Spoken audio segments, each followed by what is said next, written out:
Okay, let the fun begin. Good evening, everybody. Welcome once again to the British Library. For those who haven't been here for a while, this is the British Library. It's our London location.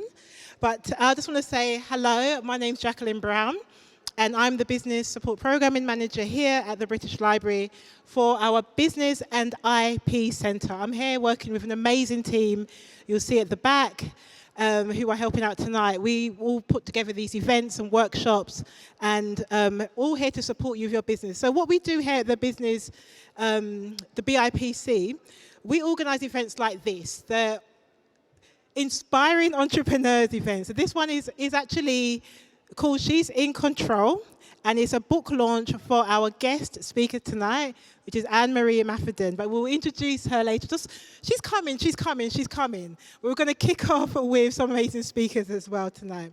So the British Library, the Business and IP Centre, it's on the first floor here, and it's been set up to support people from all walks in life. So if you have a business, please raise your hand. I'm kind of curious about how many people with businesses here. Okay, entrepreneurs, people with just ideas, would like to have a business, raise your hands. Okay, there's a few more of us here. Okay, awesome. So it was set up to help people to start up, to protect, and to grow businesses by giving support to them and give them access to vital market intelligence and IP resources. So we give trainings, we give one-to-one advice, and we've been helping businesses to scale up since 2012. Do you remember that year? London Olympics? Great year it was. But since then we've been scaling up, and we now have 21 business and IP centre hubs around the UK. Isn't that amazing? A few people are excited. Great. We're also launching some more in London, so all the Londoners in the house. We've got some more coming up. So, keep your eye out for those. We've had a few launches, and those will be spaces that you can use the space, and you can also get some advice on your business. So we're here to reach various parts of the community to support businesses through our programs. And this is one of them that one of the things that we do. So I'm really excited about tonight. And I really want to get started. You probably want me to get off the stage right now and get the good people to come up. But first of all, just a little bit of housekeeping, just so I can just remind you of what's to come. If you want to use a hashtag, please use hashtag Inspiring Entrepreneurs. It's a long one. It's going to test your spelling. But it's Inspiring Entrepreneurs. Or put BIPC. That's the Business and IP Centre. BIPC hashtag.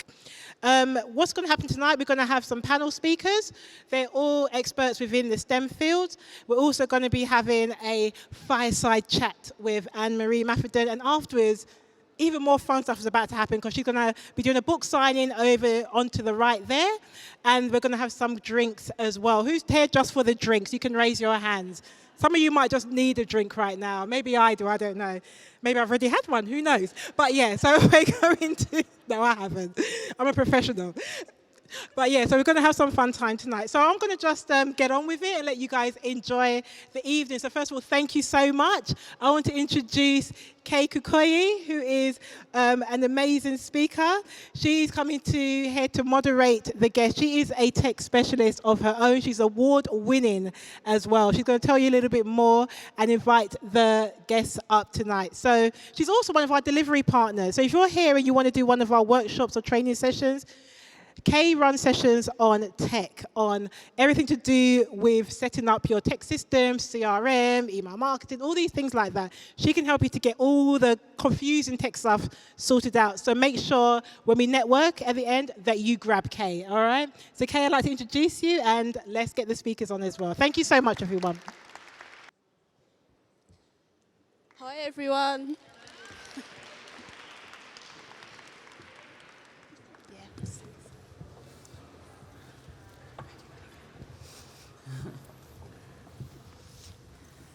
Okay, so welcome to this evening's panel, Inspiring Entrepreneurs, She's in Control. So I'm going to introduce our panellists for this evening. So first of all, we've got Colleen Wong. So Colleen started her business, Tech64, in her kitchen when her children were just 18 months and 4 months old. Her first business, My Gator Watch, is one of the UK's highest rated children's wearable phone and tracker devices. She's also the founder of Silver Circle, a technology support service platform for the ageing market. Colleen was awarded Vodafone's Innovation Award at the Women of the Year Awards 2022. She also holds an MBE from In CTRL. Give Colleen a hand.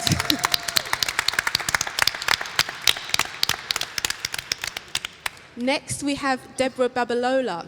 She's the co-founder of DotPlot, a medtech company aiming to facilitate the early detection of breast cancer. She's also the winner of the UK James Dyson Award 2022.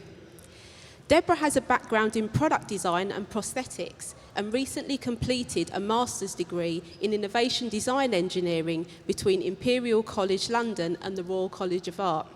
Please welcome Deborah.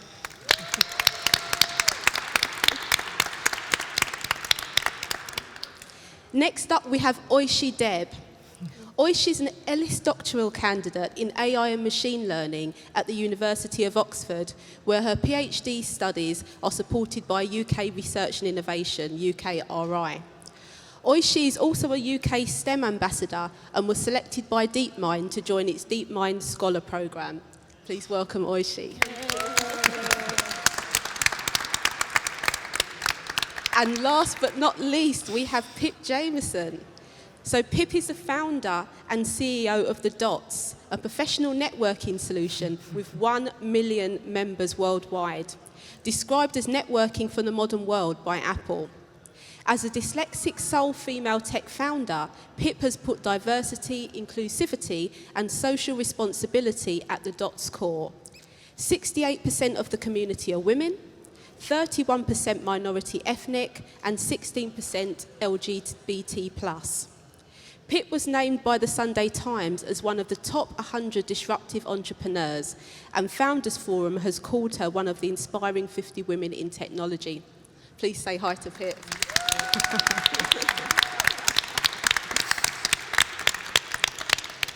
What an awesome lineup. Okay, so we're going to mix it up today. The way things are going to work is I'm going to be putting some of the questions specifically to some of our members of the panel, and some of them I will be asking to everybody. Just a quick reminder, we won't be taking questions in this segment of the evening, but after the interview, or the fireside chat, I should say, happens with Anne-Marie later, then there will be an opportunity to ask questions after that. So time-wise, it's going to be around 7:30-ish. Okay, so let's get this show on the road then. So first of all, I'd like to start off with Pip. So Pip, you use tech to build a powerful online community. What were the biggest challenges that you faced as a female starting a business in the STEM industry? Oh, big question.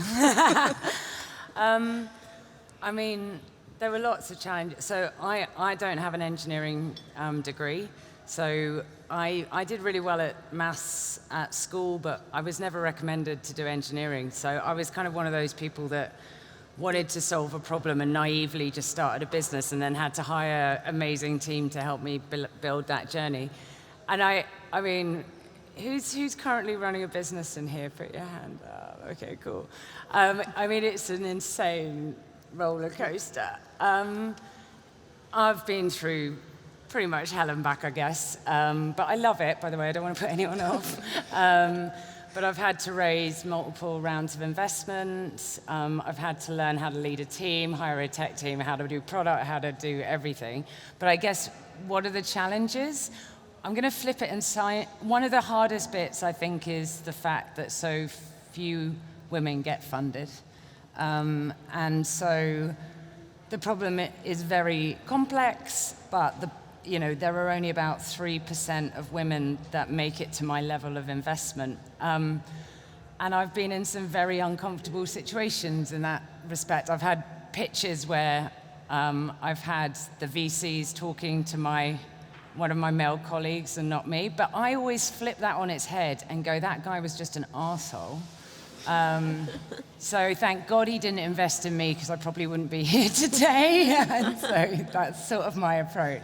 Things aren't great, but flip it, find a way to make it maybe an advantage. Yeah, definitely funding is a challenge that we continue to struggle on. So I'd like to ask, open up this question to the whole panel. Are there any communities or resources that you've used as an entrepreneur or STEM professional that you'd recommend to others? I'll jump in. What I had found really helpful was finding a group of fellow founders who were doing tech and who are in the same kind of stage as I was when I first started. And it's just a nice small group, 5 or 6 people. And together, you're always on WhatsApp, chatting, talking about your ups and downs. And for me, that was the most amazing resource. Yeah. You guys as well? Yeah. I can add, my background mainly been engineering and academia, so I highly find so much inspiration from all the entrepreneurs here. But I found I was part of a scholarship program called Sky Tech Scholarship Program, and I find that was a very supportive community, and it was really great. Yeah.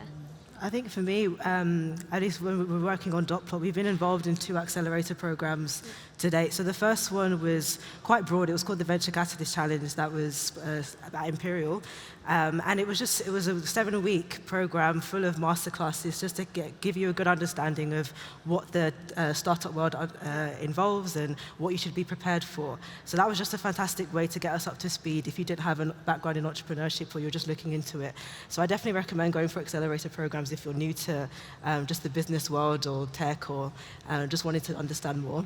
And then the second one was more focused on like a medtech cohort. So yeah, it depends on what stage you're at, but I definitely recommend accelerator programs for sure. Fantastic. Yeah, absolutely. Accelerator programs. Please do make use of resources like the British Library as well. There are loads of free programs, workshops, speed mentoring. So don't feel that you have to do this alone. You can save yourself a lot of time and effort if you connect with people who can tell you what the next steps are and support you rather than you trying to work everything out by yourself. So Pip, coming back to you, did dyslexia affect your experience of evolving as a tech entrepreneur? And also, can you tell us a bit more about your journey as a neurodiverse founder? Yeah, so I'm very dyslexic. Sorry, one of my things means sometimes I stumble words. I was very lucky. I was diagnosed quite young. But what was interesting is as I've evolved and understood neurodiversity more, I think I have ADHD too, but I'm undiagnosed because I have a lot of ADHD traits. Quick question, if you're comfortable, put your hand up if you're dyslexic in the room or neurodiverse. Okay, brilliant. Mm-hmm. Fun fact, 35% of entrepreneurs are dyslexic and 40% of self-made millionaires. So congratulations, it is a superpower. And the honest truth is I do struggle with a number of things like reading, writing, sometimes speaking. But what is magical for the dyslexics in the room, our brains are configured differently, and there's lots of research that we, for example, take in more data all the time, so we're synthesizing that into creativity and thought. Where it's come in, I guess, to my career is, one, I've had to be open about my weaknesses because I can't hide that I don't read very well. So I've had to be really open with my team, and actually, if you email me, it says delightfully dyslexic, excuse typos on the bottom of my email. But what that's actually brought out is everyone in the team is also equally open about their differences. Yes. And I've come to realize my team is brilliant because of their differences. And so I think what's the plus side is that it's kind of made it a more of an environment where everyone leans into their strengths and is really open about their weaknesses. So yeah, that's kind of the impact on the business now. Excellent. Sounds like a very healthy work environment. Yeah, it is. Excellent. So now I have a question for our product entrepreneurs, Colleen and Deborah. So between you, you've created wearable devices and medtech devices. What insights can you share about the product entrepreneur's journey? I don't mind jumping in. So I guess the first thing to say, if it's something that you're interested in, it's not as daunting as it may seem. So entrepreneurship, or just the world of entrepreneurship, wasn't something that I was particularly interested in before stepping into this. But I think in my mind, I just had it down as an entrepreneur was a particular kind of person, and that I didn't fit into that category. But just after going to start my master's and seeing the types of products that people were creating, the kind of businesses they were creating, it just opened my eyes to see that it was so much more than just one type of person. So that's one thing to say. And what's been really helpful has been trying not to focus too much on what the final product that we want to deliver to our users is going to be, because that can make it quite overwhelming. But to actually break down our full journey into milestones that are achievable, and then focusing out on each milestone until you've ticked it off, it can just really help to put things into focus and to not always keep the bigger picture in mind, because it can be a lot to take in. But yeah, I think the key thing is, and also I wanted to say that you don't need to be a specialist to start a product-based business. You don't need to know everything about your field before you jump into it. Lots of people ask us, do you come from a medical background since you're working on something that's helping to help with the early detection of breast cancer? And we say no. Both myself and my co-founder come from product design backgrounds, but that's where the beauty of a team comes in. So now we've recruited more people to come in and give us specialist advice. So it's really about just finding people who are going to bring their expertise to your team and then just bolster your development. So you don't need to know absolutely everything, and that's where programs and accelerators and challenges like the ones that the program you're on and the competitions that we've been involved in have been really helpful. So that's what I say. Just if you're interested, step into it and don't feel that you have to have a particular kind of personality or way of doing work before you can jump into building a product. So. Thank you. So breaking things down into milestones and also just taking it step by step. Everything's overwhelming when you think, okay, that's my end result, but just take it one step at a time. Thank you. Colleen, what are your thoughts? Yeah, no, I completely agree. And I think one of the hardest things I found is, so for example, when I would pitch hardware, so my wearable tech, and investors would always say, well, hardware is just too hard. And I would be like, no way, I can do this. You're telling me it's hard, I can definitely do it. Well, 8 years down the road, I can tell you it's very hard. Yeah, so it's kind of like you have that passion and that, that gumption to move forward at the beginning, but also just be realistic and listen, because maybe when someone tells you it's hard, it doesn't mean that you stop, but you have to keep that in the back of your mind. One of the key things that I've learned over the years is the importance of the customer.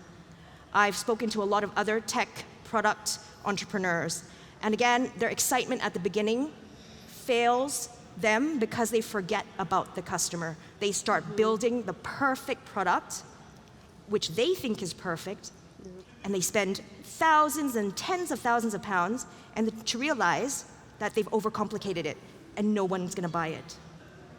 So keep your customer there from the beginning, and keep making iterations. And yeah, as Deborah was saying, it's like you don't have to make it perfect. You almost don't want to make it perfect because you have to leave room for that feedback. Yeah. Any tips about the kind of early stages and the sorts of people that you might want to get involved when it's sort of building a product? Because it's a different beast building a product, let's be honest. So any tips about how to kind of proceed and who you might need to involve? Absolutely. I called every person that I could think of who is in the wearable tech space to start with. I myself, I don't have a background in tech at all, and I went to a wearable technology show, and I basically met everyone who was in this space doing different kinds of wearable tech, and befriended them and asked them for information and knowledge and networks. Yeah, I'd echo that as well. I say definitely going to networking events can be really helpful. Reaching out to other people who have perhaps made products that inspire you, or products that are within the similar space that you want to be developing products in. If it's a medical technology, I'd highly recommend finding a good regulatory advisor from the beginning, just so you don't end up, like you were kind of alluding to, spending ages developing something only to come back and realize you haven't complied with the right regulations. So that's what I would say for And I think that's the same in quite a lot of industries where there's lots of stringent like rules about what you can and what cannot make. So yeah, that'd be my recommendation, to just find specialists early and ensure that what you're creating is up to par. Yeah. Thank you. I'd also add that LinkedIn is your friend as well. So if you're not on LinkedIn, get on there, get your profile brushed, brushed up, dusted off. Excellent. So I have a question for Colleen. You started businesses as a mum with 2 young children. So how did you make that work? And have you got any productivity tips for us? I had the idea because of them, really. My kids were running around, and I thought, okay, well, how can I keep track of them so I don't lose them? So that was where a lot of the energy came from. And I think I was just so excited about the whole thing. For those of you who raised your hand earlier who are entrepreneurs, I'm sure you feel that inside of you as well. There's some kind of strange energy that just makes you keep going on and on and on. 4 a.m., you're Googling, finding the next thing. A few years into it, though, it did get a bit harder. But what I would say is, like, always make time for exercise, because I think that's what got me through. And no matter how busy you think you are, just carve out that hour a day, go for a walk, go for a run, and that actually increases the energy. And then so I kept doing that. So yeah. Fantastic. Do we have any other parents on the panel? Nope. A dog. What about in the audience? What about in the audience? How many of you are parents? Amazing. And the same hands were the entrepreneur hands, if I remember. Gluttons for let's punishment. speak after. I'll tell you all the real truth. Fantastic. So next up, I have a question for Oishi. So there's been some research published in the FE News, and this was last year, that only 25% of roles in technology are currently filled by women, and only 11% of the engineering workforce is female. So as a doctoral candidate in AI and machine learning, do you think academia is doing enough to inspire women to pursue degrees, masters and doctorates in these areas? Right, yeah. So, yeah, 11% is not a great number. No. And what I would say, like in academia, like as a doctoral candidate, there are a lot of female DPhil students out there. But yeah, there's not many female professors. And also if we look into that number, 11%, out of 11%, there would be only 2 or 3% in senior role. Like how many are CEOs, CTOs, professors, dean? Very few, 1 or 2. So I feel the problem is retention. So we have a lot of women who are interested in tech, who wants to work in tech, but at certain stage when, like, as there's so many parents are in the audience, you would see like women tend to prioritize their family priorities over career progression. So one problem with academia is you have to relocate. So imagine you were a doctoral student at, for example, at Oxford. Now, if you see a really good opportunity comes up in postdoc in Cambridge, then you have to relocate. Then if you have to take up a lectureship role in London, then you have to relocate. And when you are parents, when you have a family, it's extremely difficult. So that at that point, women tend to say, okay, it's better I stay the job I am in. And that's the main reason why we don't have senior leaders, female leaders in tech industry. So yeah, 11% is not great. And I hope that it get better. And yeah, academia is doing way more than before. Like for example, the program I'm in AIMS doctoral training program. It's extremely inclusive. We have a great support from the staff, from the professors, and in fact, the whole cohort is very inclusive, very supportive. So I find like at Oxford, I found a very supportive community. And in the same way, I was at Rolls-Royce before, and in Rolls-Royce, I found a very supportive community. And yeah, and as Colleen and Deborah said, I totally agree on networking. You should always network with people. And when you network with people, you come to find out that you probably have seen, like, have experienced similar things like others, and you would see, like, as you said, like, as a mom, it's very difficult to juggle so many different things, and that's one of the reasons why the women tends to like back off from career.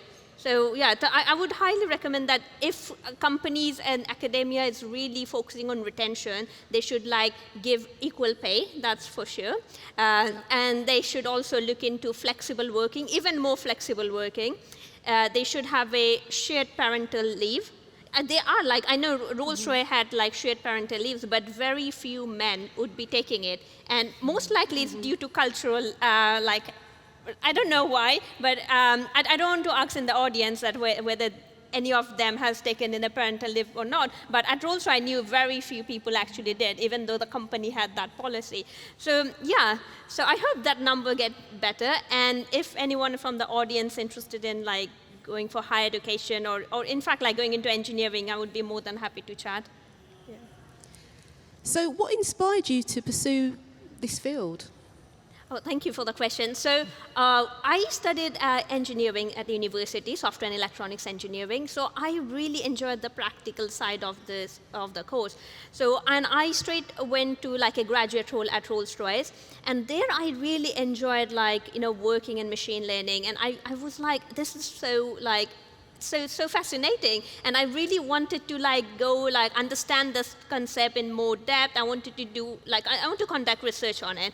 So yeah, so especially the work has inspired me to go into, especially in AI and machine learning, and also the scholarship I was part of, Sky Scholarship Program. So, and Colin was also part of the same scholarship program. So each of the scholar got their £25,000 prize money from Sky, and they literally allow us to like work on our own research, or whoever wants to like build their own business. So that kind of gave us a space to like literally like do what we're interested in, and that was I really feel that was the excellent program. And so yeah, so my work experience and like being involved with different scholarship program, and also yeah, DeepMind scholarship program I was also part of. And by speaking to like people at DeepMind, I felt like it was so fascinating because they very much like focus on doing research. They very much like focus on writing papers, and also I find like those experience really helped me to like do like go into a PhD program now. Fantastic. And Deborah, I wanted to ask you, is there anything you'd like to add as well? You're a master's graduate, about sort of the openness to women and getting more women involved in that field. Yeah, I mean, to be honest, because I was doing a master's in innovation design engineering, and I was coming from a background in design, I think the split between men and women on our course was quite even. I think maybe in the past it was a bit different, but it's coming to a point where there's just more and more women getting involved in these types of fields. And I think that is happening because they're seeing more examples of people who have gone in similar paths, or who've taken similar paths, or taken similar journeys. And it's just so inspiring to see people doing that. And I think that's actually been part of why Dot Plot it didn't feel so impossible to create, just because there had been so many people who had gone down and taken these similar approaches, and they were very open about their journeys as well. So it was easier to kind of just look up and see, oh, okay, it's been done before, I can do that too. So. Fantastic. So I'd like to pose a question to all of you. How did the pandemic affect your businesses or your academic pursuits? And also, are things back to normal now, or has there been any permanent change for any of you? So I'll start with you, Pip. So yeah, I mean, the pandemic was like a story of two halves for us. So we're a community-based platform. So everyone moved online. So suddenly we had this whole community online all the time. So we could not, it was full on. Also, lots of our community were losing work. They were being furloughed. There was the way the Dots works is you ask questions, people support, and we saw so much heartbreaking stuff going up. So we basically enlisted like 1,000 mentors across the industry to help answer questions, and we were sort of, at the same time, my business model was absolutely screwed because we made money through people posting jobs on the platform. So simultaneously, I have this community going like that and my revenue going like that. Very long story short, we managed to get through it. I managed to keep everyone, didn't make anyone redundant, didn't make anyone furloughed, but it was very close. So what we did which is sometimes what happens when you're a founder, is this serendipity moment happens where suddenly you think it's your darkest day and suddenly this gift comes. We were contacted by the Soho House Group. They were looking for a professional networking solution. So we then white labeled our technology and then started licensing it to other brands. So we now license to Apple, and University Arts London, and Frieze Art Fair. and it's a better business model. Yes. And I wish I'd done it 5 years ago. So yeah, it was hell at the time, but it ended up okay. But I think that's really just down to my team just really putting their heads down and just putting their hearts and body into it, because, you know, it was pretty dark days. Wow, it's so funny because when I was looking at your profile and I saw that, the Dots is white labelling now. You know, because I didn't know, and I thought, oh, interesting. So I guess, would you have thought to have done that if not for the pandemic? No, I mean, it's really weird because you have this, when you're starting a business, they always say focus, focus, focus. And so we were like, right, we're going to build this brilliant community, but we're going to focus on one business model. Yeah. And then I just didn't foresee that a pandemic would come and no one would be hiring. But to be honest, I wish I had been open to it before, but maybe people wouldn't have been ready for it either. Because what has changed in the market, and for anyone who's developing tech products, is in the old days, everyone would build everything themselves, and so companies would always want to build their own tech. Now, the new modern way is to plug in best solutions from loads of things. So at the Dots itself, like, we use a third-party algorithm that we obviously have taught to learn, but it is still another technology. Our messaging system is a third-party technology, and we've built it all, but our kind of core focus is community. So I don't know if the market would have been ready for it. So if you are doing like a facilitation tech, brilliant time to be it. Finally, companies are buying that, I think. That's good. And also having sometimes multiple business models can actually save you behind as well. It's another It's tough, because then it's also a distraction. Distraction, yeah. So it is really tough. But yeah, we got there just. Would anyone else like to share their pandemic stories and what's happened since then? Sorry, no, you go. I mean, I would say definitely the pandemic was a very challenging time. And at that time, I was working at Rolls-Royce. So being an aerospace company, Rolls-Royce did got hit very badly, especially the civil aerospace. Yeah. But yeah, I'm for sure Rolls-Royce have got through very well. Yeah, so yeah, it was challenging time. I knew a lot of my colleague was on furloughed at that point. And that was time when I left job and I was thinking, okay, it's the time I want to go for, my research work. Right. So yeah, a lot of funding got affected. So when I was applying for like DPhil or even an MPhil program, there was not many funding available. And that was again due to the pandemic. But yeah, I've gone through that, and yeah, so I'm pleased now. Things are, I'm definitely think now things are going better. Yeah. For that Great. reason. Yeah. And Deborah, you were going to say? Yeah, I was going to say, so for us, our first year of the Masters was completely online. So it was a 2-year Masters, just for context. And the first year was completely online, and we were the first, COVID guinea pigs. So they were remixing this degree like I've never seen before. I was like, what are you doing? But it was really good, and they made the most of it. I think we all had to adapt really quick, like everybody. We all had to adapt really quickly, and it was challenging because it's such a hands-on degree. There's a lot of workshop work, physical physically producing things, meeting people in person, testing out your prototypes, that kind of thing. So completely switched to this online forum, but then it enhanced all of our digital skills. So that was a plus on that side.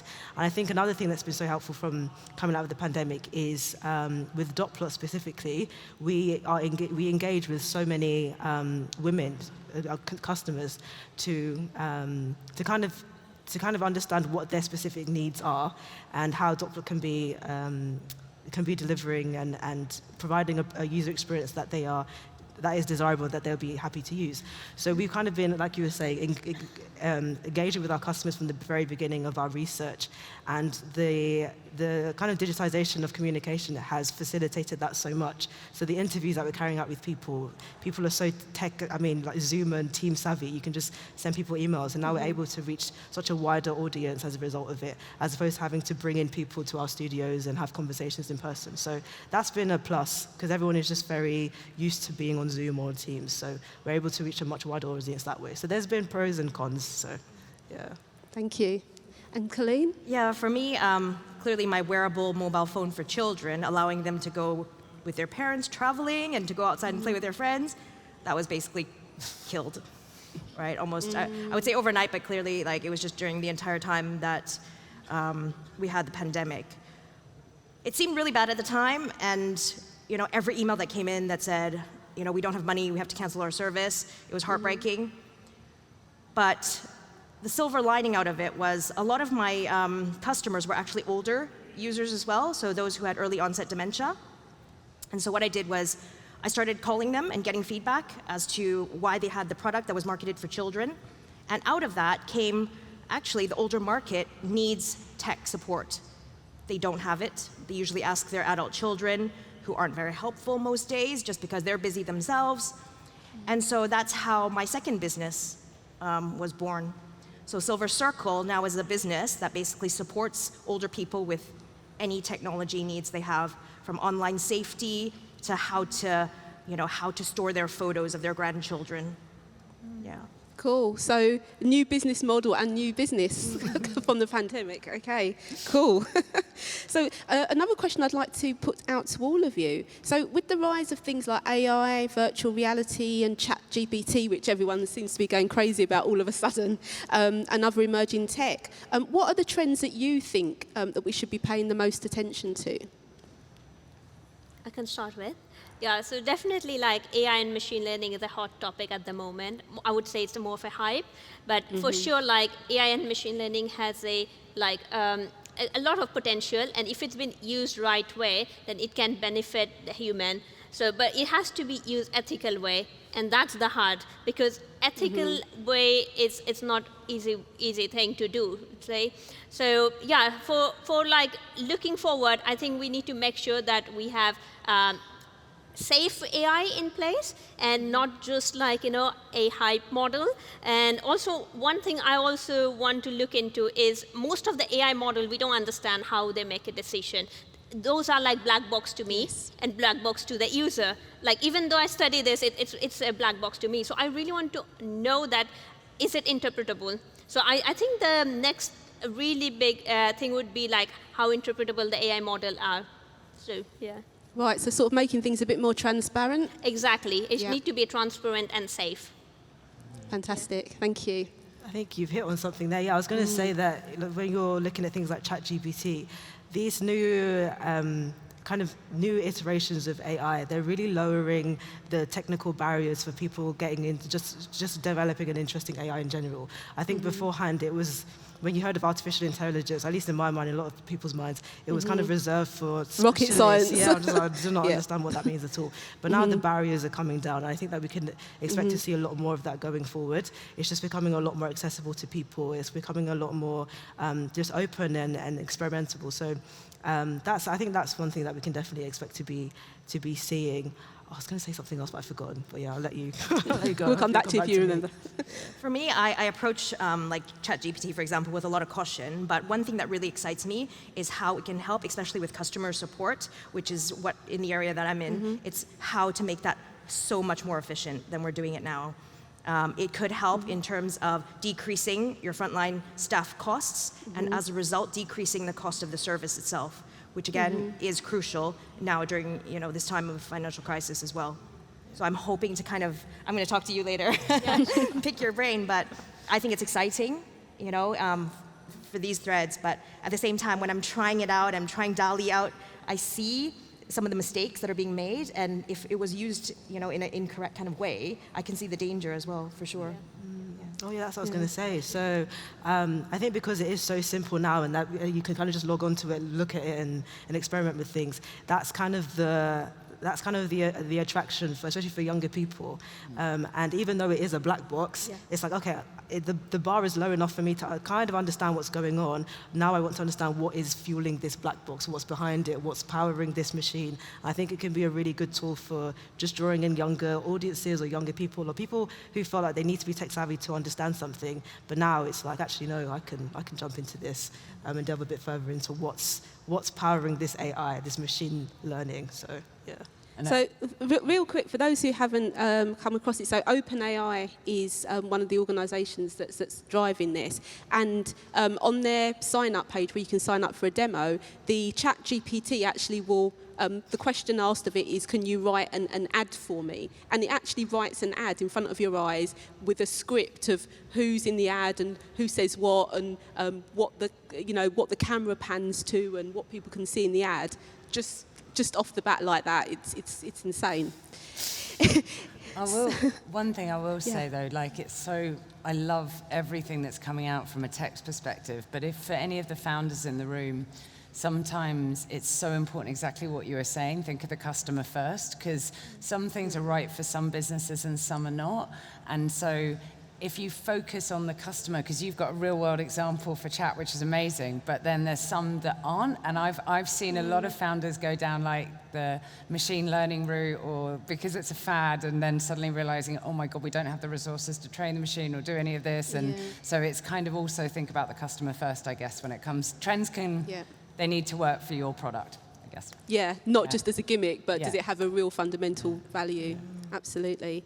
So I want to ask you all about what kind of skills and personality traits that have helped you to achieve your goals, and what skills have you actually had to develop in order to be where you are today? So what's kind of innate to you, and what have you had to, what's evolved in order to become successful? Thick skin, I think. If you're born with it, great. If not, my skin has grown like this much over the years, honestly. Things just bounce off you. When investors say no, anything kind of negative coming at you, you've just got to brush it away and kind of take a minute and then carry on. I think something we've had to learn is having focus on, like I was saying in the beginning, like having focus on what you want to work on. People will be dragging your business in every which way, like focus on this, do this, this is what you should be doing at this moment, but you need to know exactly where your business is, what your vision is, and just staying focused on that particular thing in the moment. Another thing that's been really helpful for my co-founders, Shafali and I, has been the design skills that we picked up while we were both doing product design at undergrad.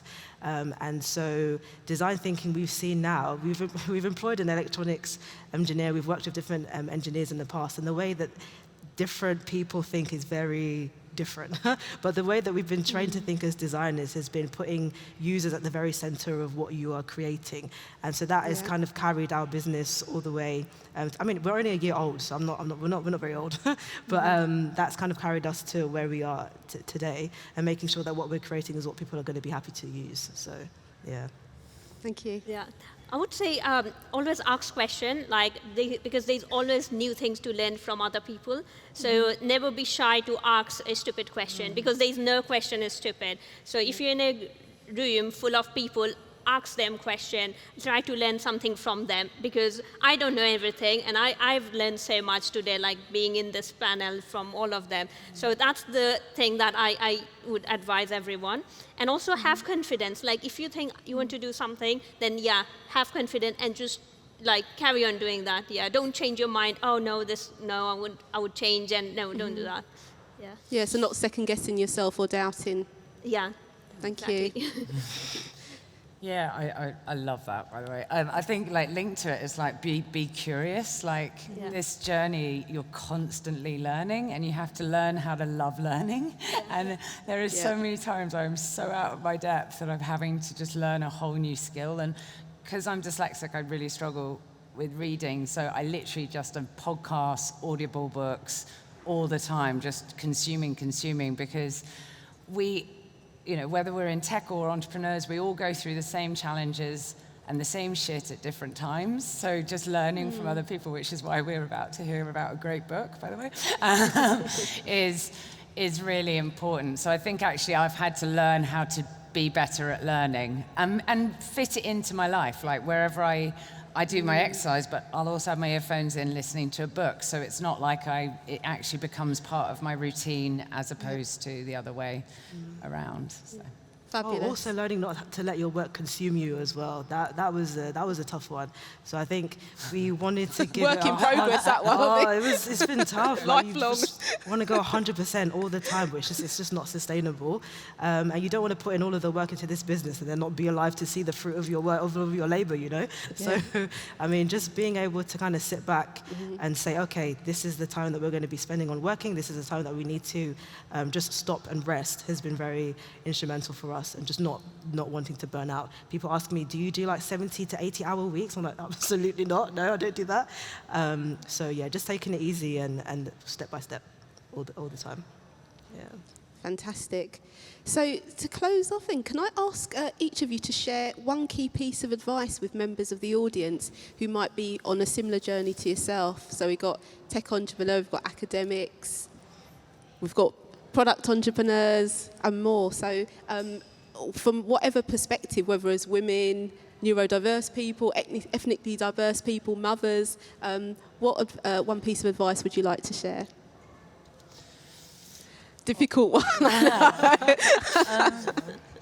used to be really scared of failing, and then I mentor other entrepreneurs who are also scared of failing. And then someone said something amazing to me. They said, like, think about what if you failed. So think about that worst situation. And I was suddenly thinking through, going, well, I might get my life back. I have not worked out how to do it yet. But I think the other thing was, like, actually the people around me will love me for trying. And so that's sort of gone away now. I'm scared of lots of other things, but it's more like I'm proud that I've given it a go, and anyone in this room who wants to give something a go, just do it. Like, the worst thing is you failed. If someone has a go at you or talks badly about you because you failed, they're an arsehole. You don't want to be with them anyway. The people you love most in this world will just be so proud that you gave it a crack. So yeah, that would be my main one. One of my favourite quotes is from Nelson Mandela. I never fail, I either win or learn. Yeah. That's amazing. Yeah. So just by trying, you're actually moving towards success. Yeah. That's the way to how I look at it anyway. Oishi, what about yourself? I think I would say, like, always aim high, like always aim like to do the best, and make your surrounding your cheerleaders, and then pay the same thing back to them, and become a cheerleader for other. So, like, this panel is so inspiring. Like, I've learned so much from the CEOs of the different companies. So, and do the same thing within your community. Make sure that you learn from them, you cheer them up, and they make sure to cheer you up. So that's the only advice I would give. Yeah, and that's true for industry and academia. There's no difference. Yeah.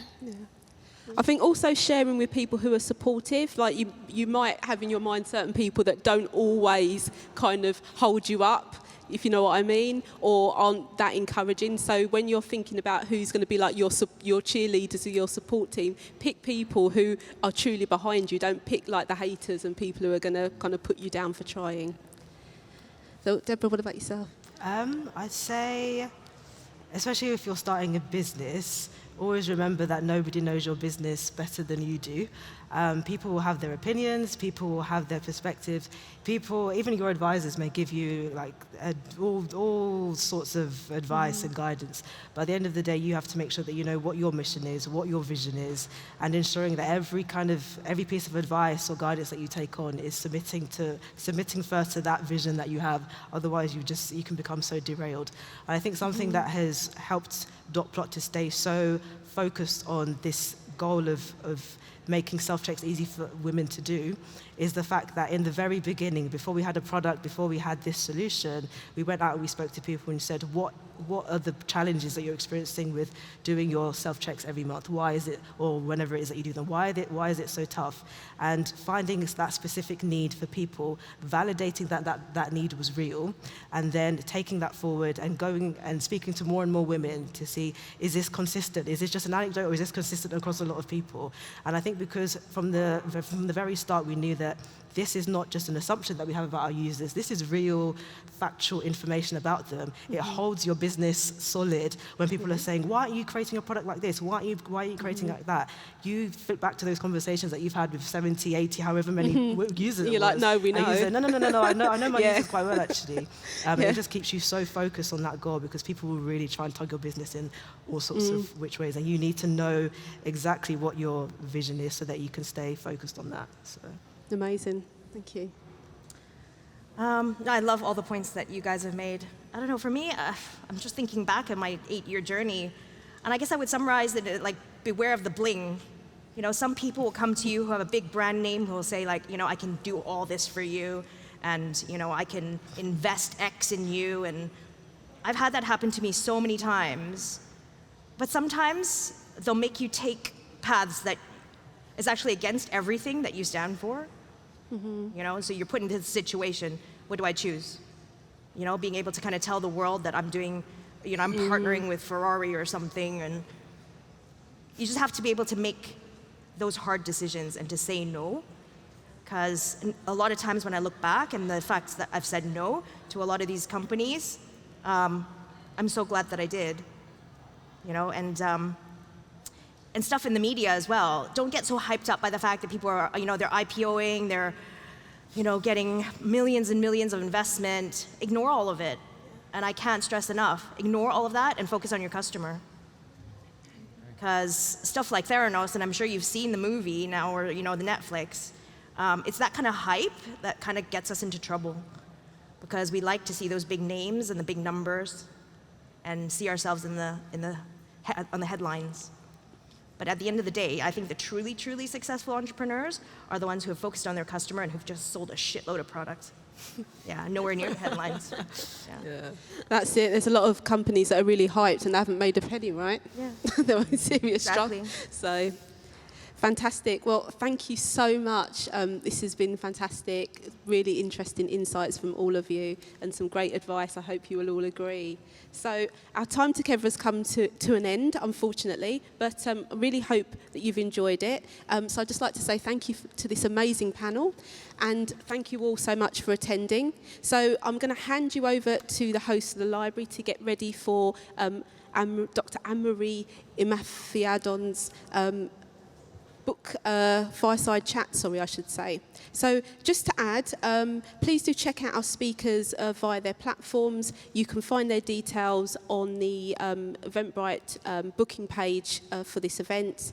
And yeah, have a great evening. Thank you very much. Well done.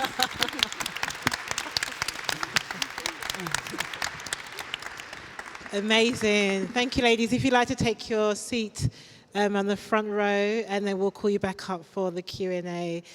Come on now, give them another round of applause. Pip, Oishi, Deborah, and Colleen, and the amazing Kay as well for Purposeful Group. What great women we have in here. Sorry, gentlemen, and everybody else. I'm not just trying to focus just on the ladies, but they are amazing women. I'd like to invite up our moderator for this next section. She is an amazing journalist. Her name is Belinda Otis. She's an editor as well, writer, media consultant. And she's had a very keen interest in Africa and the intersection of business and entrepreneurship.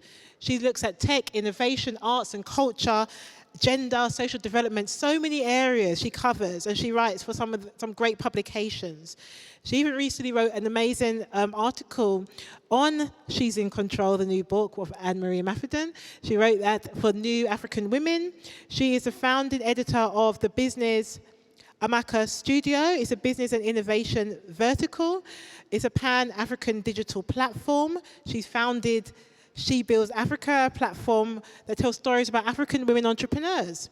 She's done so many more things, and we're so proud of her work, and we're so happy to have her here to interview Anne-Marie. She was previously editor of Salamta, Ethiopian Airlines magazine, and she's an advocate for organ donation. She has done amazing things around that by raising awareness from her own situation that she's been through. She believes we must tell health stories of Africans because it is the only way we can destigmatize ourselves. So I'd like to invite up Belinda Otis to come and take a seat. Thank you.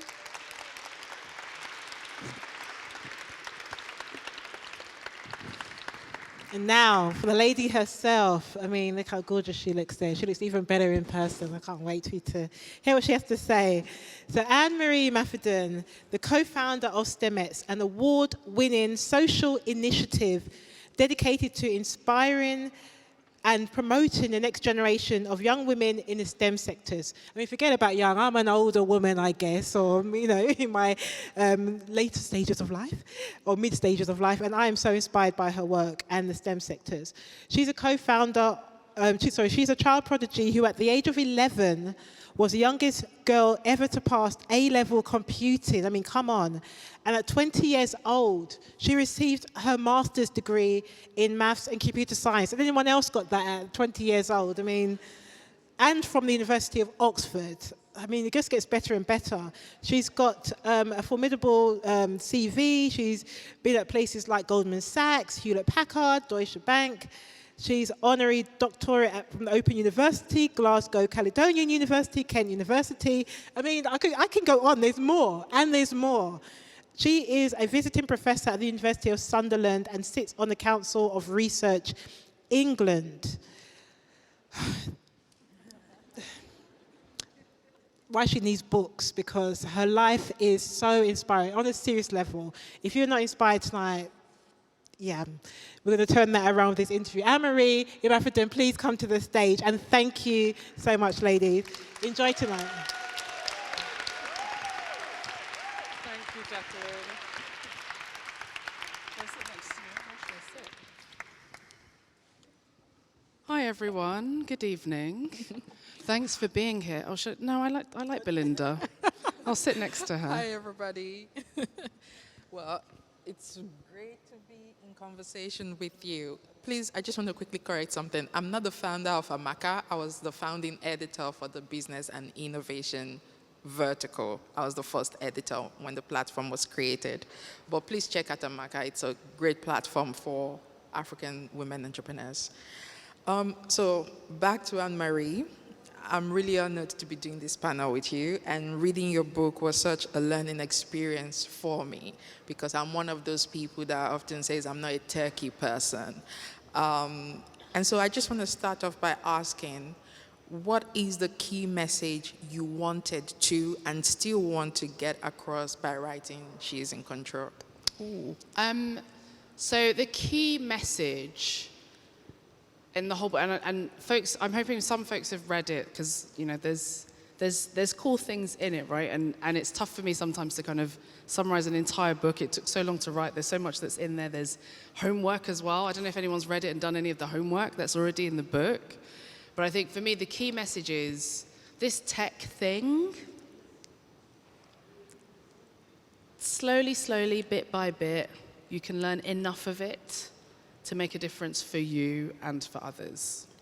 And that's pretty much it about the book. Like that's it. Like you don't have to know all of it. You don't have to know all of it now or immediately. You don't have to know all of the bit that I know, or all of the bit that Pip knows, or all of the bit that Oishi knows. It's like, no, just take it a day at a time, a step at a time, just to get a little bit more. And that's going to be enough. Like taking that first steps, beginning that journey, being on that journey is enough. Mm-hmm. Even though other people may make you feel like because you didn't do GCSEs at 2, you don't know what you're talking about. Whatever you're doing is going to be enough, as long as you're doing something to engage with it. Yeah. Because the way that life is at the moment, it's not going anywhere, and so it's no longer this niche. I have a anecdote in the book about. So I'm the eldest of 5 children in a Nigerian household in the UK. Mm. And so every New Year's, you have this thing called night vigil that you do. Some people will be familiar with it. And it basically means you go to church late at night, right? You have to be at night vigil, right? And you're there and you pray your way into the new year. And so there'd be some times where we'd go and there'd be people we wouldn't see all year, and we'd go to night vigil, and then that would be when you'd see them, right? Mm. And there was one auntie at one point who was like, "Oh, Anne-Marie, you still doing your tech thing?" And I literally looked at her, I was like, "What do you mean, your tech thing? Like, how are you living? Like, Auntie, do you leave this building sometimes? Do you see the world outside? And you see all of it, and you think all of that is Anne-Marie's little tech thing, right? Because you saw me when I was younger playing on the computer, and you're like, oh, all these computer things, there must be Anne-Marie that's, put them all out." And I think this is it. Like, it's not just Anne-Marie's little thing. It's not just certain people. It's like everywhere. Yeah. So whatever journey you're going to go on, whatever you're going to explore, I'm very conscious not to say you have to learn Python or you have to become an agile this, or even you have to come into tech. It's just get some tech, and you'll be heading in the right direction. The one you need for your own survival, basically. Whatever it might be. Like, just go exploring, have fun exploring, no matter what may have happened already. Go try some extra bit of tech. Yeah. and see how it allows you to understand life around you a little bit better. Yeah, that's interesting because, we are living in a more interconnected world, in a more globalized world, and technology is what's connecting people from London to Lagos. And so, but at the same time, the role of women within that space matters. I mean, if you're on Twitter, it's always a bloodbath when the conversation starts. And, the previous panel before us, they've spoken about, how crucial it is for women to take their place within STEM and the value of more diversity. Can you elaborate on the moment or the turning point you came to this realization on your personal journey in the STEM space, which led to the need for creating a solution? What was the gap you recognized, and how does that fuel the work that you do with STEMettes? So I'll be honest, as smart and as clever as everybody thinks I am, there are some things that I miss and some things that I don't know and some things that I don't notice. I've always loved the tech. I've always loved taking things apart, putting them back together again, making them. Databases are my favorite. My face lights up whenever we have like a data set that we need to organize or something we need to create. And I had gone through this entire journey, like you heard there from Jacqueline, had ended up in industry, having been on this really unique journey, right? And ended up going to speak at a conference in the States on the technology I was working on in my role at the company I was at that point. And I'd gone along because it was like, brilliant, like I get to go to America for free, tick, holiday, right? And I get to talk at this conference about something I kind of know something about, fantastic. And hadn't paid attention to like what it was I was going to. Ended up going to the Grace Hopper Celebration of Women in Computing, which is run by the AnitaB.org organization. And I turned up, and the year I went, so this was 2012, there were 3,500 technical women at the conference. And I'd never seen anything like it in my life. I mean, I don't know how many of you, unless you've been to Grace Hopper, have ever seen anything like that in your life. So many technical women where it's like, you're all in the same queue for the loo, right, at this technical conference. And you're in the same queue as the person who's, I don't know, chief data scientist at Bitly, right? And she's like, fantastic shoes, but also loved the question on, And it was so crazy because it's like, I've never been in an environment like this, and I've never noticed that I've never been in an environment like this. And then you start to kind of reflect, and it's like, yeah, no, really, Anne-Marie, it was just you in so many of those places. Or it was you, Clarice and Karina, when you were at Oxford. Or it was just you in that exam hall. Or, you've been the only in so many things, and you've never even noticed, for goodness sake, right? And so I think for me, being in that environment was, wow, that's what I'm missing. But then there was also a very overt keynote that was given by a lady called Nora Denzel, who was talking about, and she's American, this was an American conference, and she was talking about the free fall that they'd had in numbers of women in tech. And so her thing was, hey, you're all here, I'm going to give you 5 reasons why you should all stay in tech, and then go and find one friend, and I'm going to give you 5 reasons to give one friend so you can get them to join you, and then we can start to reverse this trend. And I remember being sat there thinking, wow, the Americans, man, what an American problem to have. How interesting that they have this problem. America, so many problems. And kind of then you start to reflect, so you're like, no, it's not an American problem. It's everywhere. It was about the time that the Institute of Physics here, they put out a report called No Girl Left Behind. And it was the same kind of theme. And then you start to wonder, okay, cool, this is not just a tech thing in the States or here in the UK. There's this wider scheme, this wider field, this wider kind of technicality almost that we're not a part of. Yeah. And it's a problem. And the problems abound. How many of you have read Invisible Women? I don't need to explain any more to any of you. Those of you who haven't, it's things like, and this is my favorite one to do. I mean, this is an audience today. It's not necessarily the normal type of technical audience I get to shock and speak to. But every couple of years, the tech industry discovers the period for the very first time. And after this, I then say period, menopause. And everyone's like, oh. I did it a couple of months ago, and it looked like there were certain people that were just going to walk out. So the tech industry discovers the period for the very first time every couple of years. And there's 3 or 4 years ago, there's one company in particular, this has been live streamed, so I'm not going to name and shame, but if you read the book, you'll see who it is, sorry. And they discovered the period for the very first time. And so they are in the health tech space, they're in fitness tech space. They have a band, like a wearable that's part of what they do. They've discovered the period, they've done their research, they've done the design, they've done the implementation, they've rolled it out, and they've had the biggest fanfare you can have to say, we discovered the period, and now you can track it in your wearable.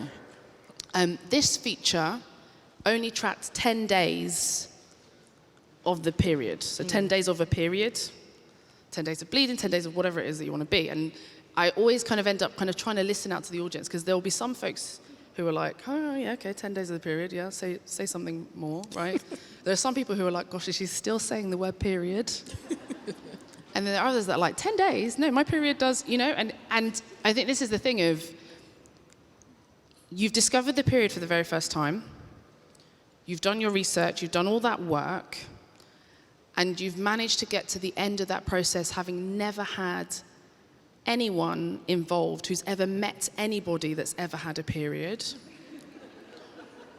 Or you have a couple of people that have met, on occasion, people that have had periods, and there was nothing of value that you felt that they contributed to that conversation, and so this entire enterprise has now released something that is virtually useless in the 21st century for something like periods, which, let's be honest, periods have been around for a little bit longer than 21st century. Exactly. And if you can't hear it on that when it's something that's so overt and so obvious, where else are you missing out on that value? And I think that's it, that's the core. It's like, okay, cool, there's so much I was able to contribute in my job. I was being really well paid, I was being listened to, I was being promoted, so I had no complaints from my journey, you know, and my career. But it's like, okay, cool, should I really be the only person like me sat here that's the youngest, the blackest, the femalist, the East Londonist in the room? Where it's like, okay, cool, but you know, there's a lot of value to be brought from having different types of people where we don't all look the same around these technical rooms. And so the period example was incredibly extreme. We have more to contribute than our knowledge of and the relationships that we have to people that have periods. But it's like, how much more of that value are we leaving behind? And so that was the impetus, that was the reasoning, that was the necessity really for what is now 10 years. I brought this, I remember to say, 10 years of Stemets on Sunday. And it's a problem. It's a big problem. Yeah. I mean, 10 years of Stemets, we're still having the conversation about inclusion and diversity, but there's a chapter in the book that deals with gatekeeping. And I'm sure if you're sitting here in one form or another, you've experienced gatekeeping of some kind. What's your advice to people, in particular women who encounter gatekeeping, be that in the entrepreneurship space, in the tech space, in the innovation space, or whatever space they're in, and they're having to deal with these roadblocks that sometimes can be really quite vicious?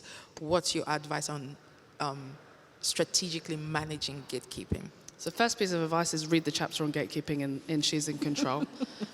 Second one is to remember that there are lots of different reasons why someone might gatekeep.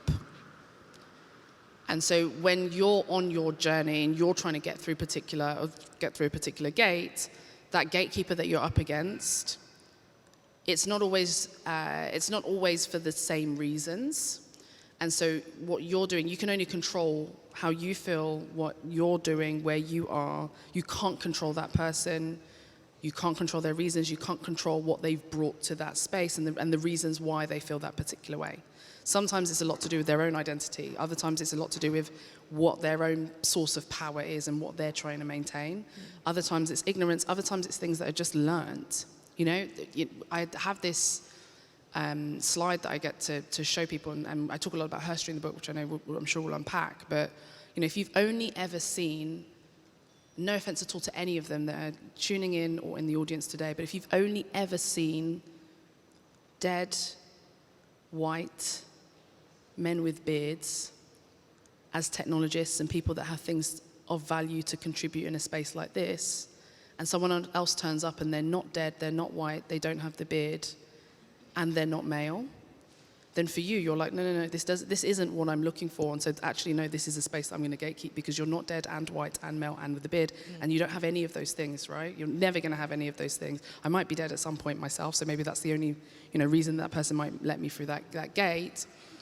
But it's also about recognizing that, okay, cool, whatever that is outside of your control. It's outside of what you necessarily have influence over in this moment. And so recognize that there are other gates that you can go through. There are other places that you can access. Yeah. There are ways to go around that gatekeeper that don't just involve you and yourself, but having allies, having other people around you.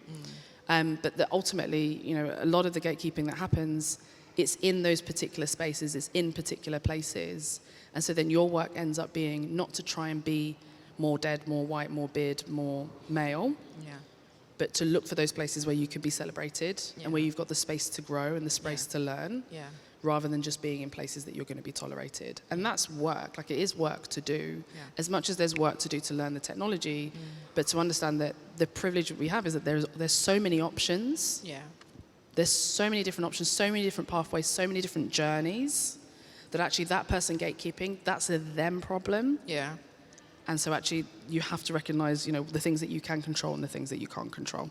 I think that's a brilliant point to talk about. One of the things in your book, as much as, I've read the book, one thing that I seem to remember every time I think about your book is this sentence: when you experience or witness anything that looks like gatekeeping, bear in mind that 90% of the time, the gatekeeper is preying on your ignorance, which leads me to the question about education, which you are a champion of. You've done so much. Congratulations on 10 years of STEMET. And your work with women demonstrates your passion, the fact that you speak to the issues that need to be addressed within that space. Would you say that gradually the education system is changing to accommodate more of the different pathways that we can teach young people about the diverse routes into STEM, especially women? Yes and no.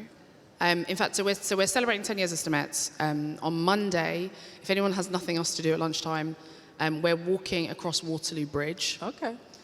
Which I don't know how many folks know, but Waterloo Bridge was built by women. Get your trainers ready.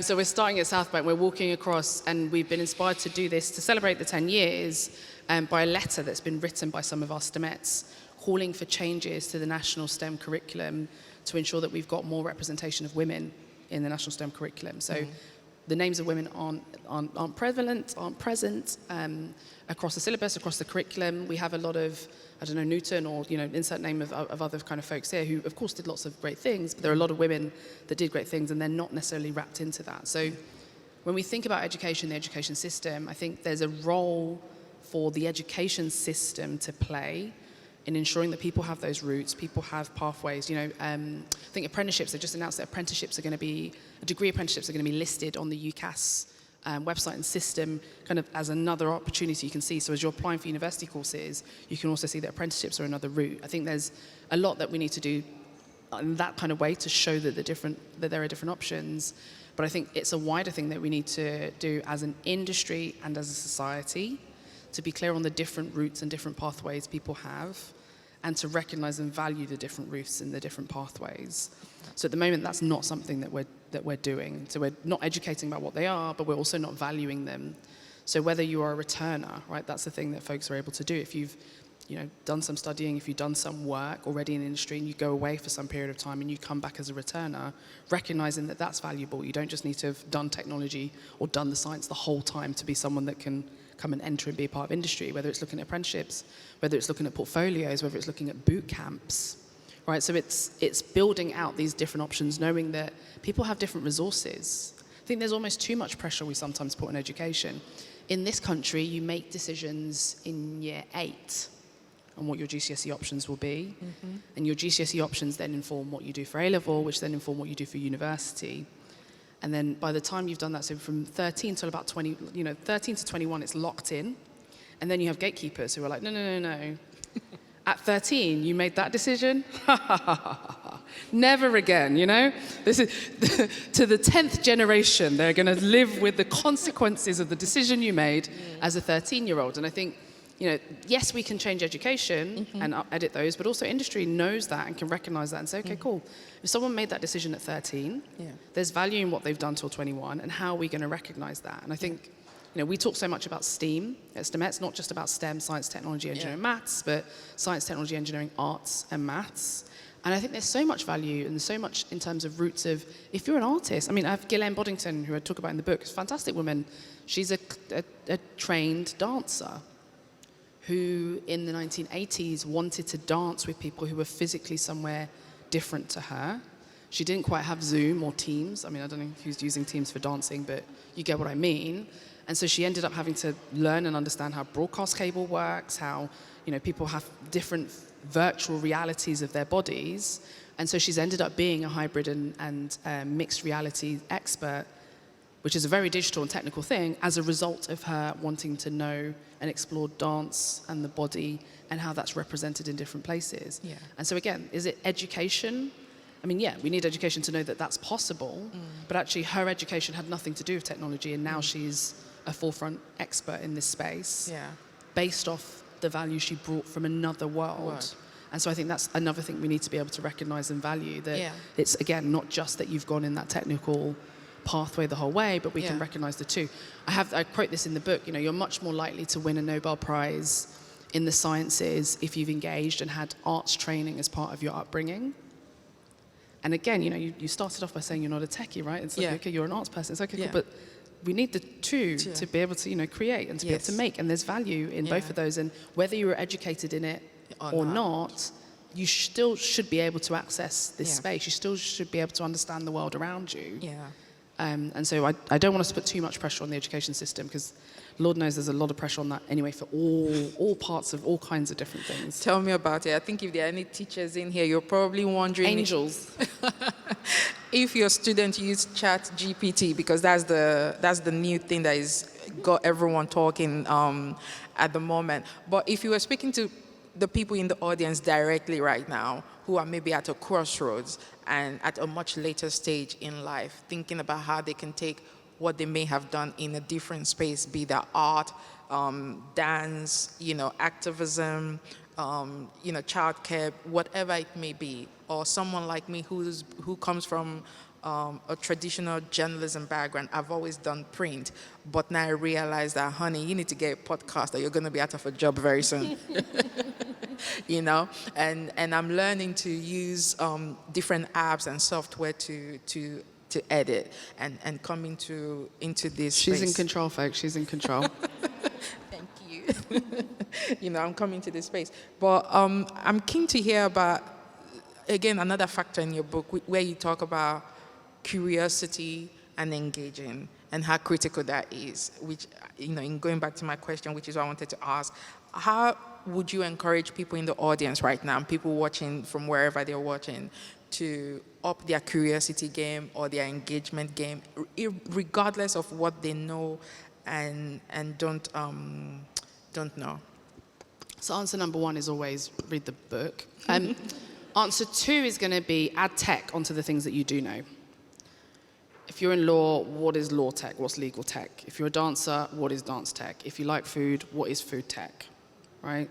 And I think sometimes we are all curious. Some of us are fortunate enough to be able to explore it as a child and not have it, you know, ground out of us. There are others who have to go back and rediscover that element of curiosity. But if you think of your hobbies, if you think of the things that you enjoy, there's an element of curiosity that you've gone through in order to say, you know, this is the dress, this is the cut that I want of this dress. I've gone and I've looked, or I've asked, or I've explored, or I've spent more time looking at the different cuts, right? And so I think having that same thing with adding tech onto the end of the things you already like, or already do, or already know, and then adding future of to the front of the things you already like, the things you already know, and the things you already do. So what is the future of spectacles? What is the future of fishing? What is the future of French, right? And it's an interesting thing where actually then getting to look at that, getting to search that. I've got all of these little things in the book, but even, you know, don't use Google. Sorry, Google, if there's anyone here from Google, but, you know, use a different search engine. You might find something slightly different, right? Ask the same question to Bing, to Ecosia, to DuckDuckGo, and have a look. And there'll be some things that you see that you're like, yeah, that's rubbish. I don't really want to spend time looking at, I don't know, insert future of fishing term here. Yeah. But there'll be others that you'll be like, huh, okay, cool. Like, who knew that was a thing? Who knew I could, I don't know, design a dress, right? Or use, whatever AI, whatever it is to, invent a wedding dress that doesn't exist. Like there's so many things that you can play with and that you can explore and you can be curious with. And I'd say with all of them, just have a look at, life is not perfect. There's so many problems that we have, so many things that are maybe inefficient or so many things that aren't as fulfilling as they could be. Mm-hmm. And I think it's a fun one to explore and say, okay, cool, if I add tech onto the end of this, what difference would that make to how things are at the moment for me, for people like me, for people not like me? What's the difference that might be? And have a discussion with folks. And I think this is the joy of it, the beauty of it. It's so broad, there's so much breadth, there's so much excitement, there's so much innovation, there's so much stuff to look at. Not all of it is exciting or fantastic. Sometimes you'll be afraid of what you're looking at. And sometimes there's a bit of that kind of, ooh, recognizing me by my heart print. Why? Right? And then you end up kind of just following the curiosity of what, I know there's some people being like, did she just say heart print? I'm like, yeah. After the facial recognition that everyone's kind of focusing and looking at and trying to legislate against, there's a certain military, a certain army that is working on heart print recognition, because your heart print is like your thumbprint, so it's unique, that at 200 feet, they can recognize who you are by the way that your heart is beating. Right? And it's like, okay, cool, be curious. Like, what does that even mean? Why is that something they were doing? How does that even work? What implications? Do I need to start, if I've got a pacemaker, what difference does that make? Do I need to start wearing a metal plate over my heart so that, certain militaries don't know where that, and I think start to be curious, start to ask, start to explore. Yeah. And there's so much of it. You might not care about heart prints, you might care about storing data on DNA because you always lose your USB stick. And I think there's so much to kind of enjoy the playing with it, the possibilities of it all, and don't forget like the idea of imagination. So science fiction is something I come back to quite a lot. I'm looking across the audience. I know none of you here will remember Knight Rider. None of you. From there's a show from the 1980s. None of us here remember the 1980s. There's a guy called Michael who has a car called Kit, and he talks to this car. And back then, it was like he's talking to an inanimate object, And he's talking to the car, and the car's not only understanding him, but they're successfully fighting crime together, right? And that's something someone really imagined. They drew up, right? They got it commissioned. It did well-ish, and then did really well, right? And you've got to think, we talk to inanimate objects all the time now. Alexa. Thank you. Alexa, let's get some toilet roll. Let's cause some mayhem for the folks that have tuned into this at home, right?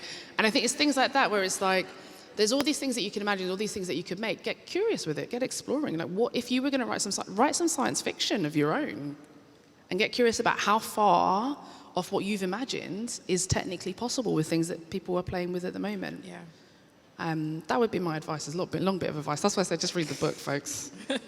It's easier to remember. For real, do get the book. You'll learn a lot. But I'm also keen to ask you about feeling helpless or powerless in a situation, especially in a world where we are beginning to think that tech is the answer to everything.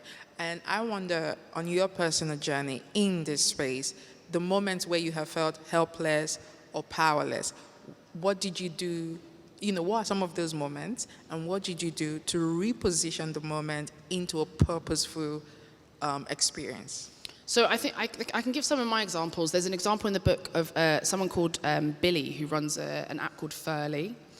And she, trigger warning, I guess I should say as well, sexual assault. She was assaulted at work and has ended up building a whole startup and a product and something to kind of not quite counter sexual assault, but actually allow folks to develop the right kind of relationships with themselves.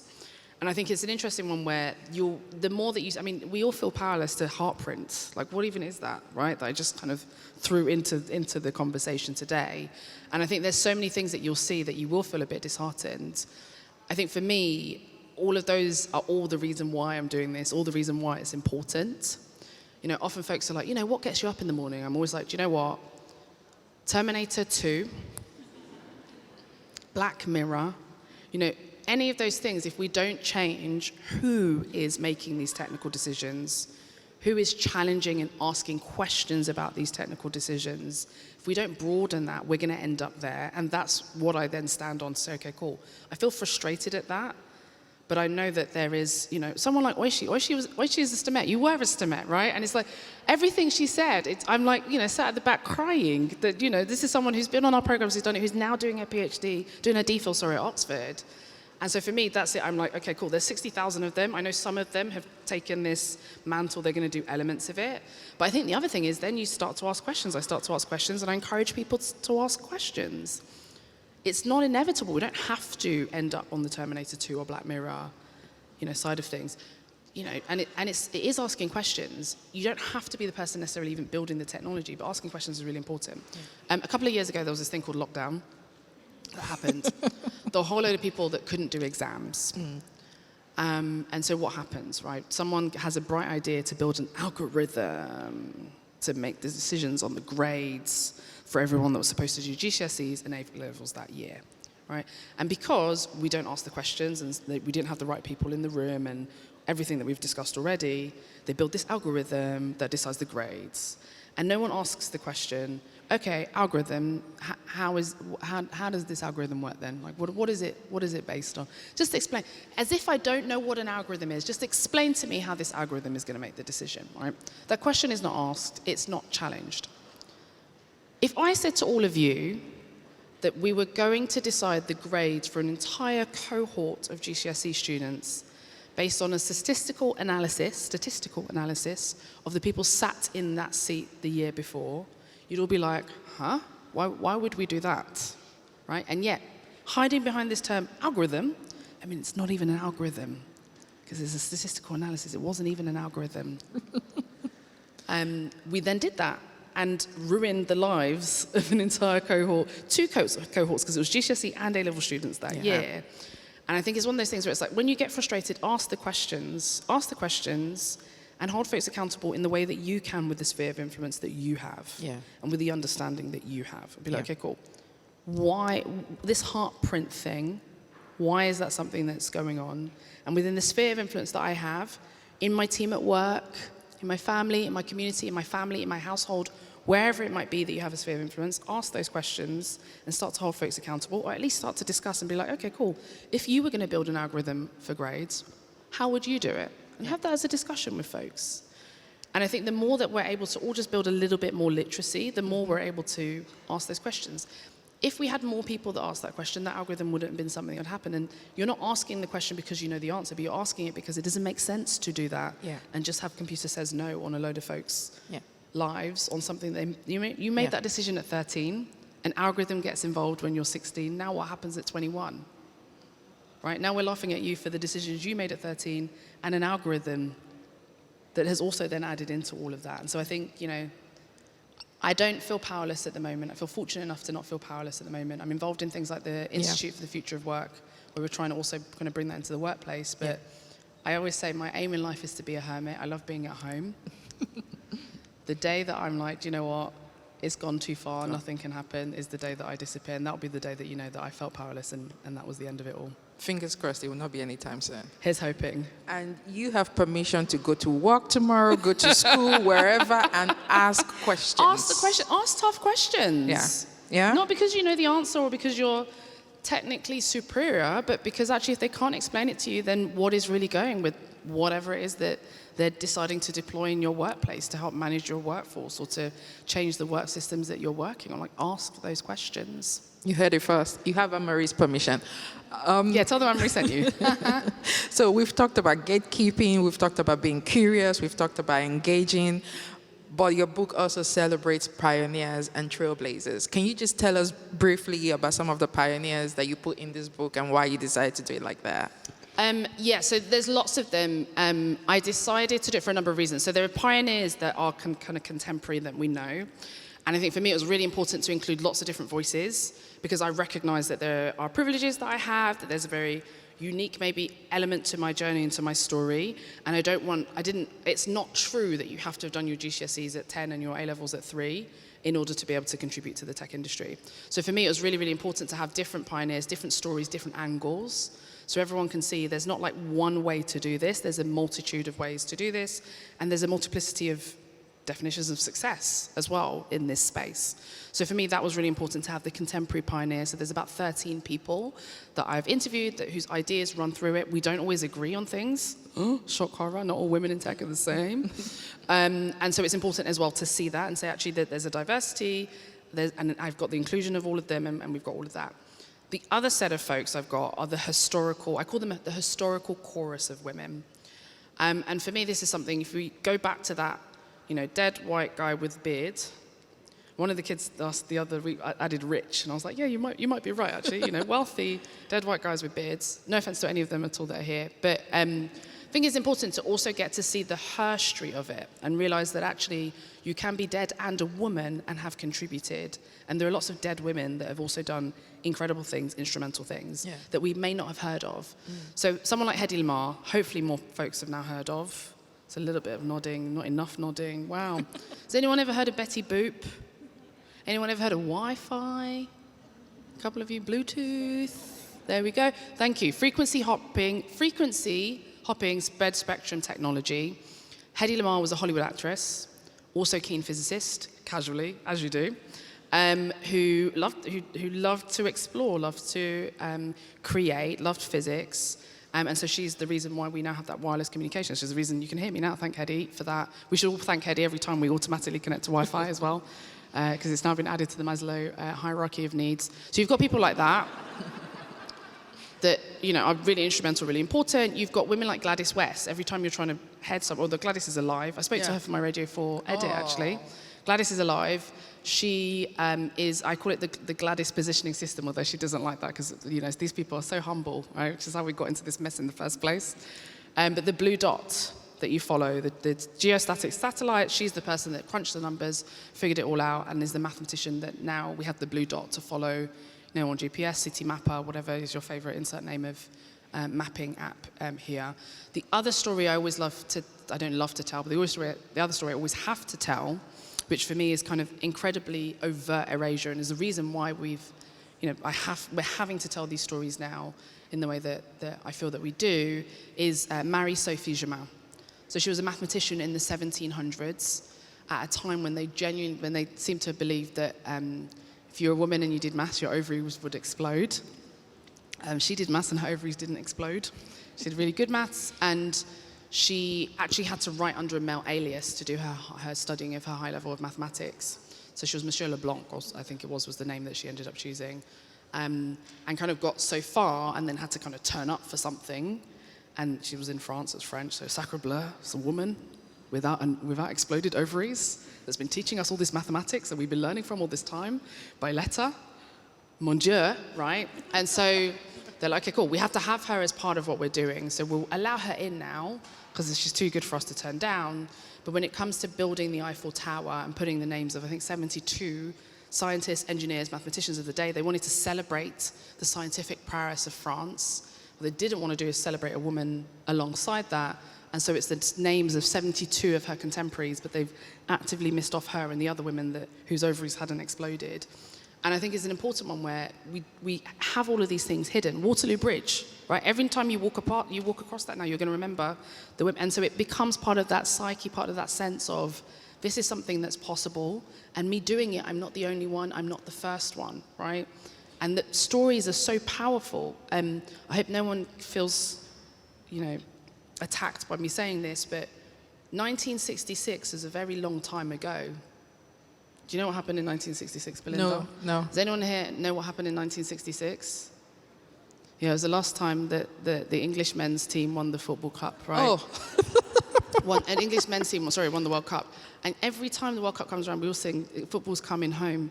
From a story of something that happened in 1966. Right, no offense at all. I mean, I'm sure it's coming home the next time, right? But can you imagine a story like that has been so powerful that we genuinely is like, football is coming home from something that happened in 1966. None of you here remember 1966. Looking at your faces, I can see it. And yet that's a story that's carried, there's so much that's built on that one story.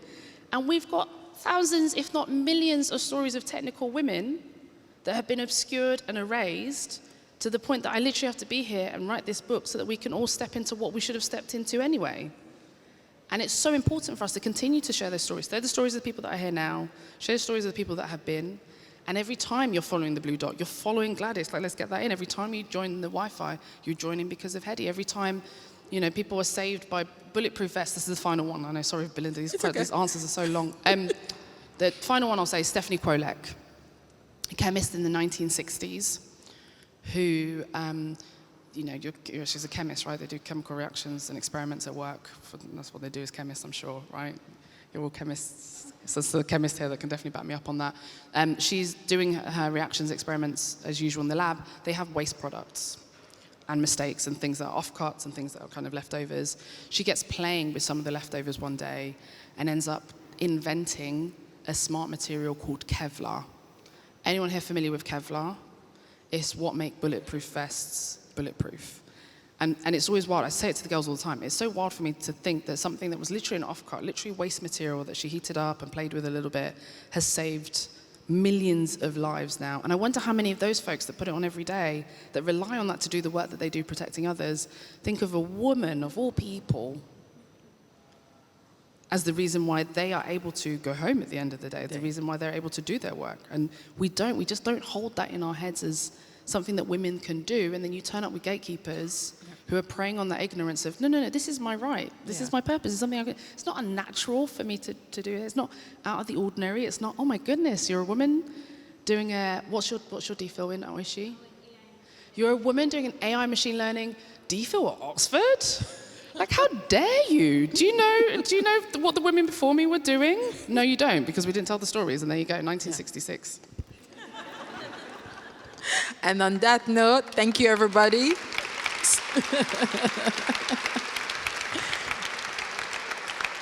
Stay curious, ask questions, engage, tell your story and other stories, and get the book.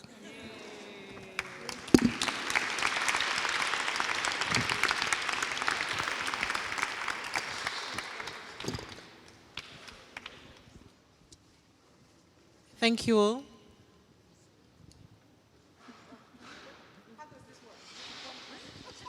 Thank you. Thank you all. Thank you all. Now, I'm going to ask the ladies to come back up. Belinda, I'm going to ask you to take a seat there. Is that okay? That's okay. So just say thank you to Belinda. Was she amazing? And ask all our guest speakers to come and join us. And now we're going to have a bit of time for Q&A. So if you've got questions, I'm going to have Kay leading this. So if our guest speakers can take a seat here. And Kay will lead this section. Okay, so get your questions ready. Reminder, feedback forms, feedback forms, feedback forms. We're going to expect those back from you as well. Here you go, Kay. Thank you. Hello again, everybody. I hope you enjoyed the fireside chat. So we're going to open the floor up for questions. So if you'd like to ask a question, please stand up, state your name, and somebody from the library, lovely Noelle here, is going to come up and present the mic to you, and you'll be able to ask your question. Who's going to be brave and be the first person? There's a question there. Noelle. Oh, no. She stood up. Oh, she stood up as well. We can see you, don't worry. My name's Rose. So, to a panel of ladies, women, why are women valuable to this? Why? I know why, but why? Let's start. Oh, I'll take that. One of my answers would be we're half of the population. How can you not have half of the population who has a voice, who contributes, who shares their side of the story, the life, the way they see it? That's why it's so detrimental. And this is going back to what's been said here, that AI, algorithms, all these things are evolving. This is why women die more in car accidents. All of the research has been designed around men, like the crash test dummies, and therefore more women die. Women don't experience heart attacks the same way men do, so more women are not correctly diagnosed at a critical point. So, you know, it literally could be life or death if we're not involved in things.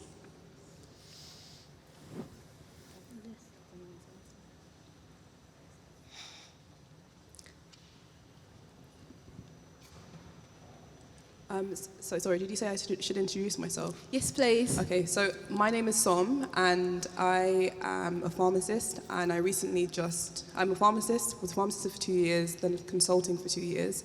Then in October, I did the Lewagan boot camp. So hello to anyone else who's done the Lewagan boot camp. And I also want to start a company eventually within health tech, based on my background. So I have a few questions for all of you, actually, in terms of like how you found, how you did your user research when you just had an idea to be able to demonstrate proof of concept, and then also how you then got a product, then were able to find users to be able to use your product. And then, sorry, one more question. I will have another question later on, but one more question. Also, how you were able to navigate regulations and then also collaborate and partner up with healthcare providers as well. So, a lot of questions, but yeah. So we've got proof of concept, validation, and also sort of building networks and collaboration. Sounds like the syllabus for pretty much any British Library IP Centre course, initiative, programme. Hey, spot the ambassador. Yeah, that's a lot of questions, a lot of time, a lot of knowledge, a lot of testing and trying and failing and succeeding. So I don't know if folks want to kind of go into tactics and tips and tricks, but that's the business, like doing business, running business, starting business is the question that you just asked. So it's like weeks and it's months and sometimes it's years to not just answer, but live through the answer that you probably need in order to get started. I think don't do it alone. Don't do it without support, which is why I start with British Library IP Centre. Grab a mentor, get listening to podcasts as much as is possible, get reading interviews. There are lots of different ways to meet your users, to gather user communities, to even kind of methodologies for testing what you're doing. There are lots of different ways to be in touch with regulations, understand what they are, have the right lawyers, have the right, you know, the right kind of folks. So that's almost too big a question, really, I think, for us to do on microphone, unless nobody else has any questions, in which case we can kind of grab a piece of pen, grab some paper, and we'll get started. But there are product experts that work with the library, so check out the bl.uk website, look for the events, and start attending some of the relevant workshops to help you get started. If I can jump in as well, ask yourself who is the user of your product or service and who's the person who's buying your product or service, because these can be two very different people. And then just find those people and ask them. You can literally start with your... Well, I say just because I'm assuming that you're doing, well, or you can tell us, like, you know, what kind of idea do you have? It must be linked to something that you know already. So as an example, when I had the idea for a wearable mobile phone for children, it was because I had children. They weren't of the age yet who were able to use the product, but I knew other parents who had kids that were that age, who were in primary school age. So I went to ask them, and I asked them to ask their friends. Right? So just start with one person, and then you can expand from there. But you need to know first who is your target user and who's your target customer. It's worth mentioning that the NHS has an incubator as well that might be worth tapping into as well. Fantastic. Who's next? We have a lady in the... maybe we'll go to this lady afterwards. Thank you. Okay, cool. Hi, my name is Roxana. Can you hear me? Okay, cool. I have a question about the men who say women are more creative and not so technical. And I think it's also what has led so many women to believe that. So we kind of consciously don't pursue those technical pathways and move towards more creative or like people-centered jobs because we've been fed that we're not technical people. So firstly, how would you answer that to the men who think women aren't technical? And also to the women, how can they change their mindset towards that kind of thinking? I can sorry. Go ahead.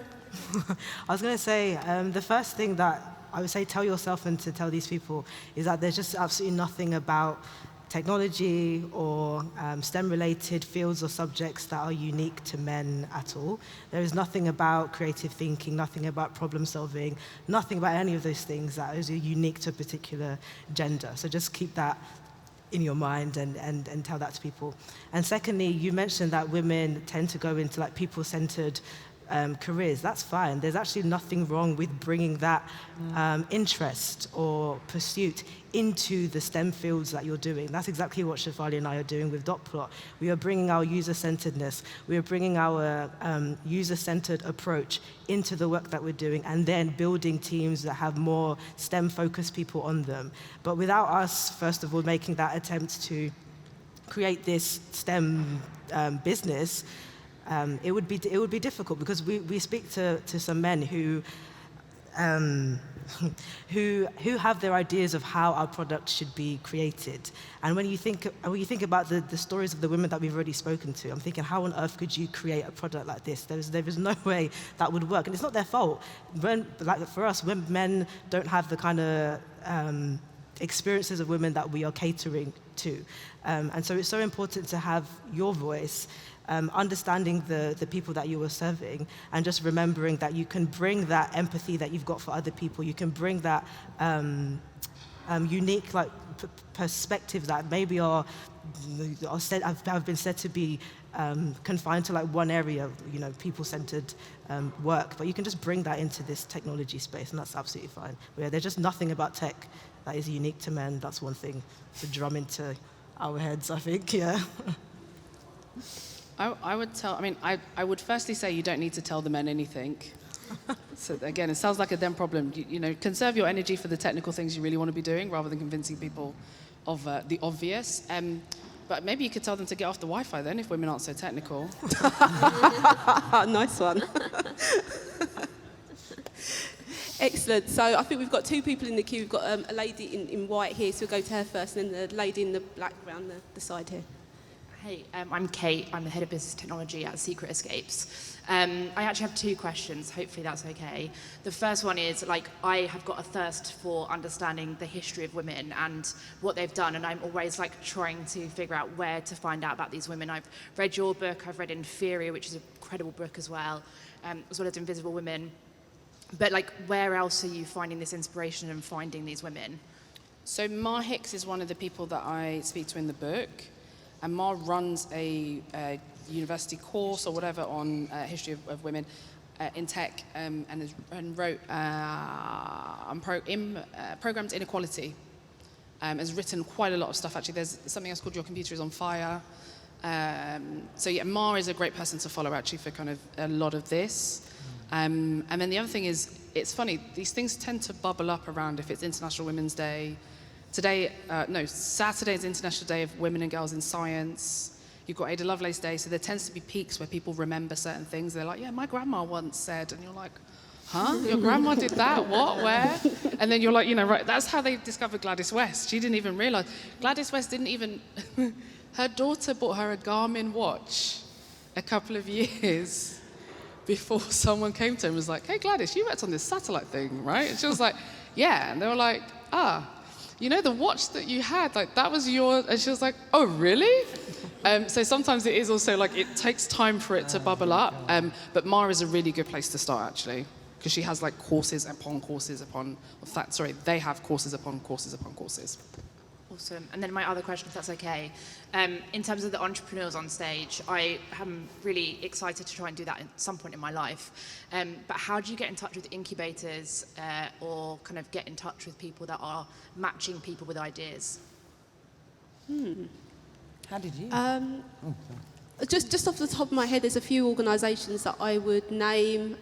There's Hatch is a good one for women. They're based in South London. But the other thing is, well, I'm going to say maybe don't just hit up Google, but whichever search engine you use, just sort of incubators or accelerators, and then put your town or city in there.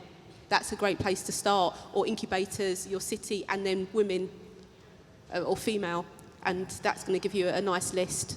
There's a lot, ever-growing number now. So now is the better time as there's ever been to find yourself an incubator. NatWest is another one. They have incubators and accelerators based in Angel. But they've moved to the city, actually. I think the other really interesting trend is you don't necessarily have to have an idea to go on an accelerator and incubator. There's some things that are called founders first. So if you're interested in exploring becoming a founder, there's a wonderful one called Zinc VC, which is basically you get set a brief, which is, for example, we want to completely eradicate environmental impact, and they put founders together to work out a solution. So you can explore entrepreneurship without necessarily even having that amazing idea. And I will also say most of the time that amazing idea definitely evolves into something else along the journey anyway, so yeah. Excellent. So could you stand up, please? Thank you very much. It makes it easier to find. Could somebody pass a mic along? Thank you. It's on its way. Hi. Brilliant. Thank you. Hi. I'm T. Johnson. I'm a techie person who's gone into education. And one thing I've noticed is young girls from year 7 up to year 12 are really into computer science, but from year 11 to 13, there's a massive drop-off, even when they score well in the GCSEs. So I'm thinking futuristic as advised. And my target client, as advised, are girls between year 10 and 13. My futuristic imagination is imagining a virtual school. So what I would like to ask each of the panel is, if you were asked to design my curriculum, what 2 ingredients would you put in my curriculum to ensure the girls are stimulated and creative and imaginative to do things with technology? Thank you. I'll suggest one, and it's maybe a little bit left field, but actually I think it's the mindset and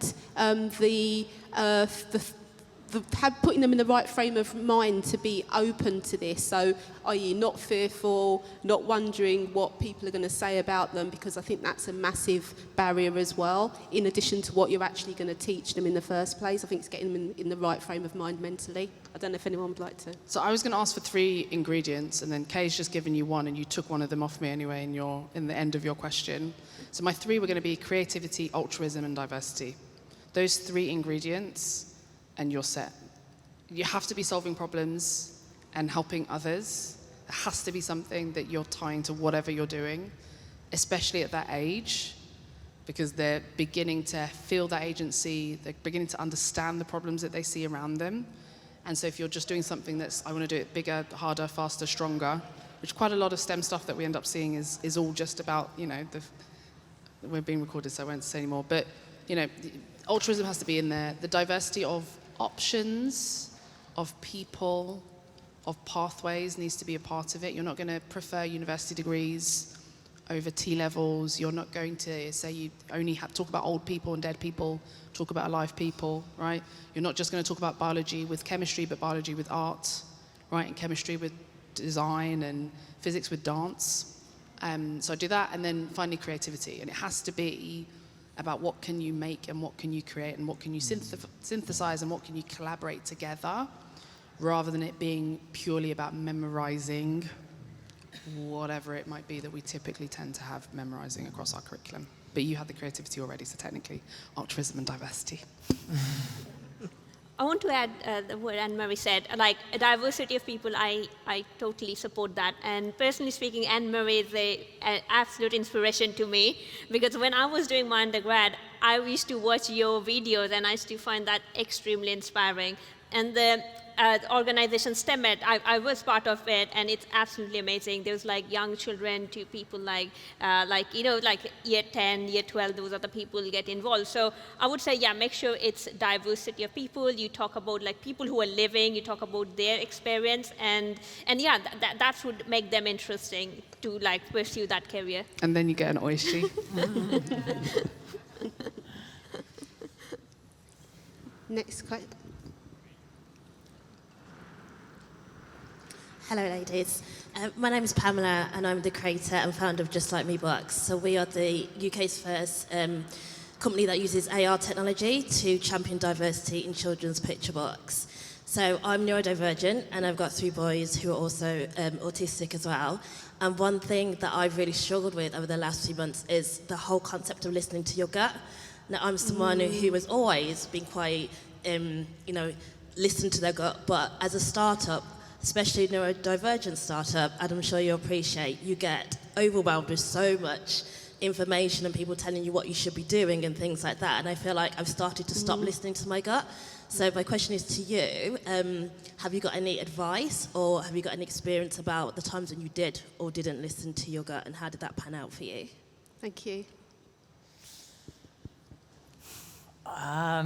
Yes. No, so, yeah, I can get quite overwhelmed with some things too. So, I mean, sometimes it's just going back to basics and making sure that I've got a clear plan for the day. I've got the things I need to do. I think I do rely on my gut, but I've always led on data and a diverse team to challenge things. And I think data is power when you're building. And so back to what we were all saying about listening to your customers. Like, if you're feeling overwhelmed, go back to the people you're building for, talk to them, spend time with them. You're never going to waste time spending time with the people that you're actually making this for. And that will for me, it helped me better refine my intuition and my gut. And then to validate it back with data and a diverse team that challenges that gut. So, but I think I find it really soothing to be around the problem to help me lead that gut moving forward. So, for example, when we were launching the white label, I literally got really hands-on with all the launches, everything, just so I could get as much information, so I could trust my gut, because I couldn't trust my gut as much. Because I was quite overwhelmed too. Yeah, so your gut's built on data that you've taken in, right? So the more data you have, then you're going to have a better foundation for making your decisions, which this is. Anne-Marie, were you going to say something? Yeah, but you will get a lot of advice from a lot of different places. You have a lot of time. You have a lot more time than it feels like. Like, don't forget that. Like, you're not racing to the end of the business, right? Like, there's no end goal. There's no end post, right? So, as much as it's overwhelming, I find sometimes you just have to write it down and be like, okay, cool. I'm going to put that down. And today is what? The 9th of February. And by maybe the 9th of September, hopefully I'll come back to it, right? And so sometimes you have to give yourself that room to breathe and say it's not now, here, as is. I think the other thing is, over time, I've learned to almost, I don't know if extrapolate my gut is the right word to say, but, and it's funny because I'm going through that, now we're at 10 years, I'm going through the same kind of process that Pip is going through, but sometimes it's your gut directly, and other times it's like things that your gut has taught you. So in the book, I do have this thing of like, what are your values? Like, what are the things, the core things you're coming back to? And there'll be some things that your gut always leans that way. And so sometimes I actually just write that down and be like, okay, cool. The advice that I've got, does this lean in the same direction as what my gut has said on this, or does it not? Because a lot of advice isn't actually useful. I know I say when we're saying all of this is like we're giving a lot of advice, but like sometimes you have to kind of, it's like a fish, right? You have to take the bones out and it's just the meat that's left. So not every piece of advice is also something that you need to try. And so sometimes you can use your gut to almost kind of give you that extra lens or filtering on the advice that you get. But give yourself time. Like, you can experiment with all of them. There'll be times that you'll be able to experiment or go back to them. there'll be times that if you've written it down, you'll just see it because your notebook will open on that page and someone somewhere is trying to say, okay, now's the time to look at that piece of advice. But take your time. Take your time. Yeah. I'll give you an example. So I was offered investment perhaps 2 years into Gator Watch. And the guy initially was introduced to me by a friend. And so I felt there was that level of trust. And then over time, when I was meeting with him, he would do things like ask me to go meet in central London at 4 o'clock, let's say, knowing that I had children. And I'd always made it very clear that is the time I have to pick up the kids. But he would do it repeatedly. And I really needed the money at the time to kind of move the business forward. And so I would actually change my entire schedule to go and meet him at a time that was absolutely inconvenient. And so the more I did that, the more I felt in my gut something was wrong. You know, and I was like, I need the money, but something's wrong. And thankfully, my gut, like I was just gonna explode. You know, I just felt so sick at the idea of working with this investor. It came to a point that I just said, no, I don't want it. Yeah. And I think it's stuff like that happens when you really have to trust it. As much as you want something, you're just gonna have to trust your gut as well. Because you're gonna end up in a relationship with this investor that he is gonna mess up your entire life because you're gonna be at his beck and call. And you wouldn't want that. Fantastic. I think we've come to the end of our time for Q&A, unfortunately. So thank you for everyone that's asked a question so far. And I'm just going to hand over to Jacqueline, who's going to tell us what comes next. Thank you, Kay. Wow, wow, wow, wow, wow. Thank you so much. Give her a round of applause.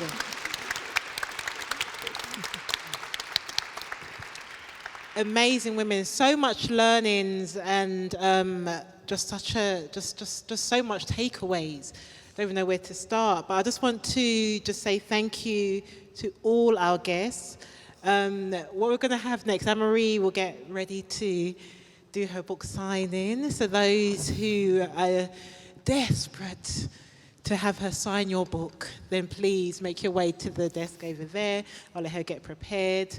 So we're going to be opening up for our amazing drinks. So do make sure to stay, network, say hello to Anne-Marie, get her books, get her to sign your book with your name and put it on Twitter and Instagram and all that good stuff. But yeah, just a bit of just a quick fun fact. Did you want to take a seat? Okay. Just a fun fact about Anne-Marie. I mean, she has mentioned that, you know, she is one of our ambassadors. And, you know, I have to say, Dr Anne-Marie Imafidon MBE. She's got letters before and after her name. And again, she is somebody, real inspiration. She started her first business here at the BIPC and also a dating app. Anne-Marie, dating app, you know, it was right ahead of the game. Oh, no, okay, there you go. Well, it's all out now. It's all out now. And who remembers her on Countdown? Who's the mathematicians in their house? I always loved Countdown. And, but yeah, the maths part was always a struggle. But, but yeah, so she's done some amazing, amazing things. And, you know, we're so proud to have her as an ambassador. So that was just a little fun fact. But yeah, just a quick one as we're finishing up. Reminder for the feedback forms. If you've enjoyed that, you know, if you enjoyed tonight, let us know. If you haven't, let us know. But we have so much amazing events happening this month. We have our annual Startup Day happening on the 22nd of February. And it's going to be having our startup stars during the day, speed mentoring, fashion-focused one in the day, and a fashion panel in the evening with an interesting panel of speakers for that day. So do get your tickets for that. We also we just have events every month, so just make sure if you want to stay notified of that. On the bottom of your feedback form, there is a link so that you can get onto our newsletter and so that you'll get more information. But if you want to just find out more about our business centre, which is on the first floor here at the BIPC, and to find out about all the other BIPCs around London and the UK, just go to BL, that's for British Library, bl.uk/BIPC, and you'll learn a little bit more about that. So, yeah, just a reminder, just come and use our services. We're here for you. And I think that's it. I just want to just say thank you once more. Pip, you've been amazing. Oishi, fabulous, so inspiring. Deborah, personally, I love what you're doing. You know, both you and Shafari, thank you so much. Colleen, super duper amazing. Kay, hasn't she been a great, fantastic moderator? And I don't know where Belinda is. I think Belinda's still here. And Belinda, wherever you are, thank you as well for moderating. So that's it. Let's open up now for drinks, networking, get to know each other, and hand your feedback forms in as well. Thank you so much. Thank you.